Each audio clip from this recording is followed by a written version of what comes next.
Hey YouTube, ici Monsieur Animéo et pour cette présentation un petit peu spéciale, on sera accompagné de Jérôme. Salut tout le monde. Salut.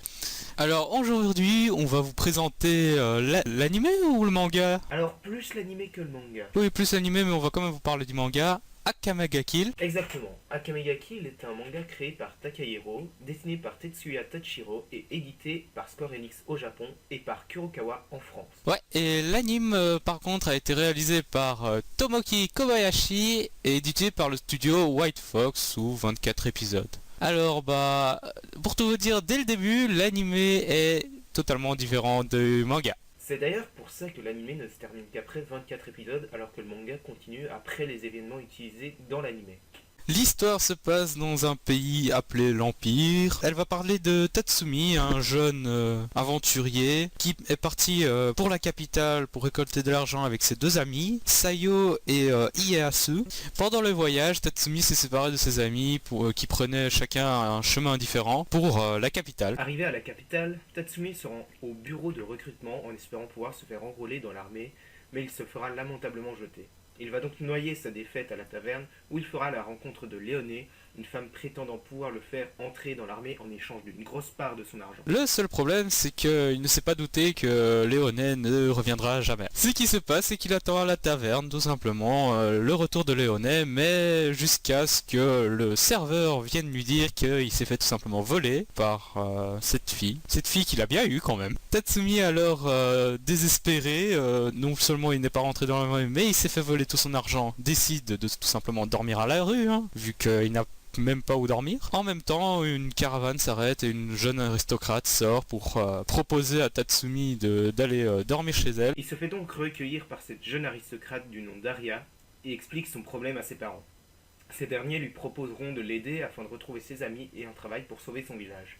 Il sympathisera donc avec cette famille ainsi qu'avec leurs gardes jusqu'à ce qu'il tombe sur un groupe d'assassins. Pendant une nuit, le groupe d'assassins est tout simplement venu assassiner toute la famille des aristocrates d'Aria. Et Tatsumi voulant protéger Aria, il la suit jusqu'à l'abri, mais il ne s'attendait pas à voir ce qu'il a vu. Pendant qu'une des assassins poursuit Aria, Tatsumi décide d'essayer de l'arrêter et il combat brièvement en ayant énormément de chance avec pour ensuite apprendre la mauvaise vérité que en fait Aria est tout simplement une femme qui torture les pauvres qu'elle recueille dans la rue.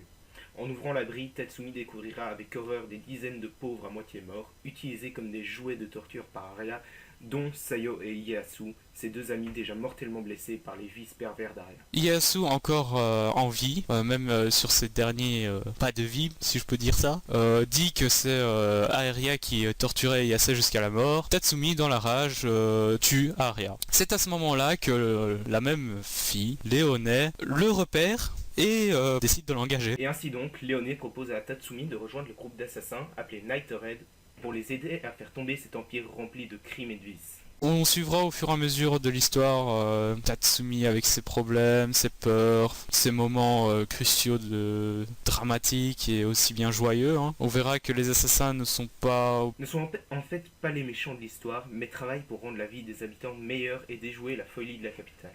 Alors, qu'est-ce que tu en penses toi, Jérôme? Alors pour moi, l'anime est vraiment bon et est d'ailleurs très bien écrit. On s'attache vraiment beaucoup aux personnages, même à certains qui ne sont pas des personnages principaux, voire qui sont même des antagonistes, donc des méchants. Le seul problème pour moi, c'est la fin qui est vraiment light et trop facile par rapport au reste de l'anime. L'émotion présente durant tout l'anime est vraiment moins ressentie et j'ose même dire que c'est un peu bâclé. Alors moi je trouve que un peu comme toi, l'histoire est très bien écrite, on est vraiment à fond dedans, les personnages sont excellents, sont très bien écrits, on s'attache énormément. Je trouve que graphiquement Akame ga Kill est très joli aussi, et, disons logique et pas logique. Alors là je rejoins totalement ton idée, je trouve que le studio White Fox a vraiment fait un superbe travail. Aucun problème d'animation, tout est fluide, on se retrouve vraiment dans l'action, mais le monde est vraiment illogique. À certains moments seulement. Il y a des moments où il est logique. Oui, je suis d'accord, quand on regarde un anime, c'est pas forcément pour la logique, mais là, il y a certaines choses qui sont assez ennuyeuses pour me faire dire ça. Mais disons, on laisse passer encore ça. C'est des problèmes mineurs, c'est pas un truc qui va vous gâcher. Et pour un défaut, comme disait Jérôme, c'est la même chose, c'est la fin. La fin de l'anime, pas la fin du manga. Le manga il continue quoi qu'il arrive, donc là-bas c'est l'histoire vraiment parallèle au bout du 19e ou du 20e épisode. Le manga prend un chemin totalement différent de l'anime. L'anime qui se finit, le manga qui continue.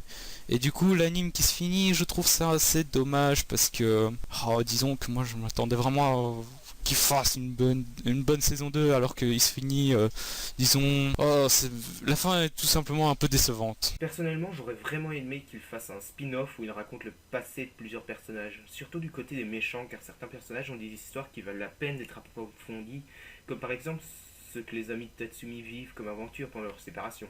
Oui, parce qu'il y a quand même des personnages que vous verrez peu, voire que quelques épisodes. Après, ils auraient été mieux approfondis, il aurait été mieux d'approfondir le passé de certains personnages qui le méritent vraiment, même s'il y a des passages dans l'anime qui révèlent une partie du passé de certains membres du Night Raid. Mais pas tout quand même.